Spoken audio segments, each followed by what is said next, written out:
धन्यवाद। अगर आप यह जानते हैं इस दुनिया को भगवान ने बनाया है और भगवान ही चलाते हैं, खुदा ने बनाया है और खुदा ही चलाते हैं, गॉड ने बनाया है और गॉड ही चलाते हैं, तो आप गलत जानते हैं। जी, आप गलत जानते हैं। क्यों? क्योंकि किसी चीज को बनाने के लिए, किसी भी वस्तु को, किसी व्यवस्था को या किसी व्यक्ति को, किसी जीव को बनाने के लिए दो चीज की जरूरत पड़ती है। एक होता है कोख और एक होता है अंश। जी, माँ के कोख की जरूरत पड़ती है और पिता के अंश का। जी हाँ, चाहे वो व्यक्ति हो, वस्तु हो, जीव हो या कोई व्यवस्था हो, दो तत्वों से मिलकर बनेगी, दो तत्व से ही बन सकती है, एक तत्व से नहीं बन सकती। वह तत्व है माँ और बाप, कोख और अंश, विधि और विधाता, भगवती और भगवान। आप की नजर जहाँ जहाँ जाती है, जो जो भी चीज आप देखते हैं, उसको बनाने के लिए एक विधि की जरूरत होगी और एक विधाता की, जो बनाएगा। आप यह देख लीजिएगा, महसूस कर लीजिएगा, कोई भी चीज अगर आपको दिखाई देती होगी तो वह चीज विधि और विधाता के माध्यम से बनी होगी। इसी तरह, ठीक इसी प्रकार सिर्फ भगवान किसी भी चीज का निर्माण नहीं कर सकता, किसी भी वस्तु को निर्मित नहीं कर सकता, किसी व्यवस्था को नहीं बना सकता। उसको बनाने के लिए भगवती की जरूरत पड़ती है। अगर आपकी परंपरा में, आपके धर्म में भगवती की पूजा नहीं होती, भगवती नहीं है, तो आपके धर्म का आधार कमजोर है, आपके धर्म की नींव कमजोर है। आपका धर्म, आपकी परंपराएं अध्यात्म से संबंधित नहीं है, आप अज्ञानी हैं। आप चाहे जिस भी धर्म से संबंध रखते हैं, अगर आपके धर्म में भगवती की पूजा नहीं होती तो मेरी गारंटी है, मैं सिद्ध कर दूंगा कि आप वास्तव में विधि और विधाता की पूजा नहीं करते, इस दुनिया को बनाने और चलाने वाले की पूजा नहीं करते।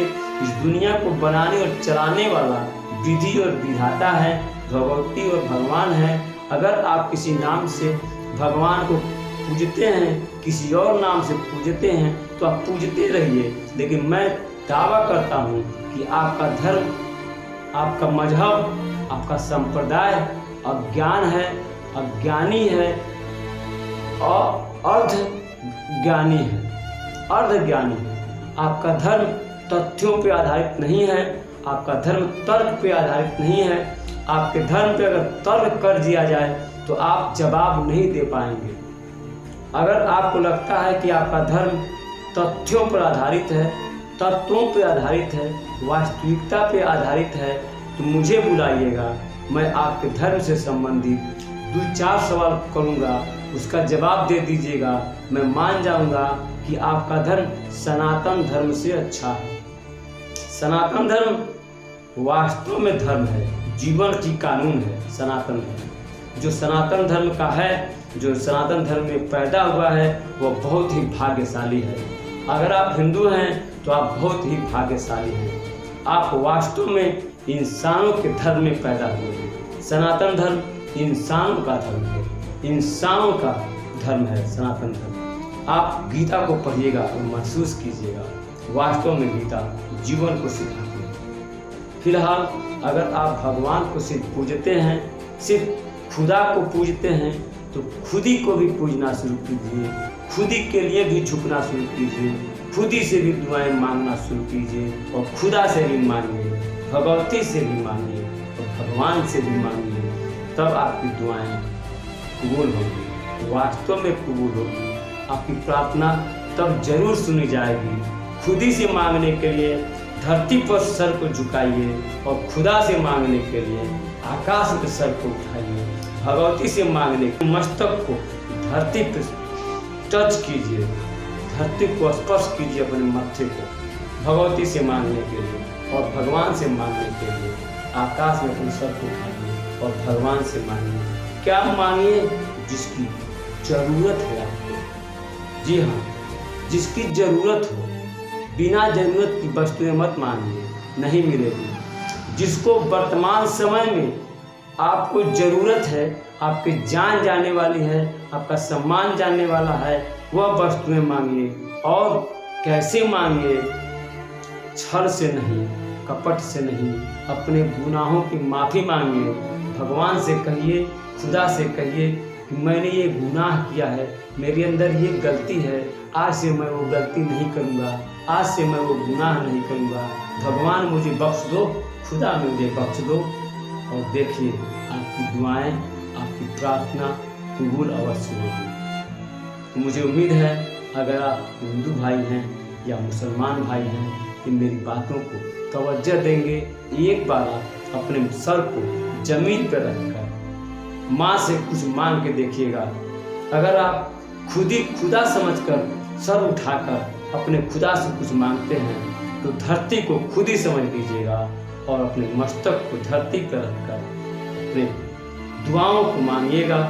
देखिएगा आपकी दुआएं कबूल होती हैं। और अगर आप हिंदू हैं तो माँ समझकर, भगवती समझकर धरती पर सर रख के एक बार अपनी प्रार्थना करिएगा।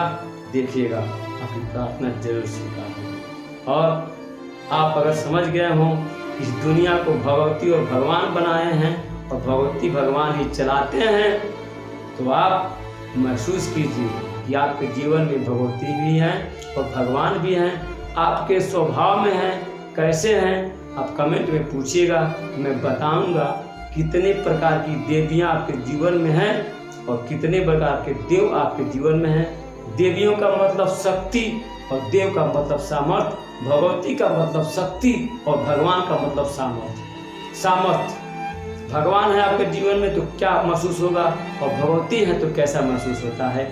मैं उनके लक्षण बता दूंगा, आपको लगेगा कि आपके जीवन में कौन कौन शक्तियां हैं, आपके अंदर कौन कौन शक्तियां हैं और कैसा कैसा सामर्थ्य है। आप महसूस कर लेंगे उनको और भगवान और भगवती को महसूस करना शुरू कर देंगे।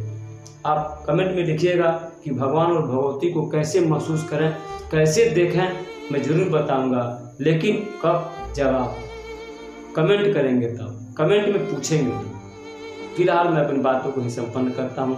और अगर बातें आपको अच्छी लगी हो, थोड़ी सी भी आपको हृदय में गुदगुदाई हो, हृदय को महसूस हुआ हो कि बातें अच्छी हैं, तो मेरे चैनल को सब्सक्राइब कर लीजिए और इस वीडियो को शेयर कर दीजिए। धन्यवाद। आप हंसते रहिए, मुस्कुराते रहिए। नमस्कार।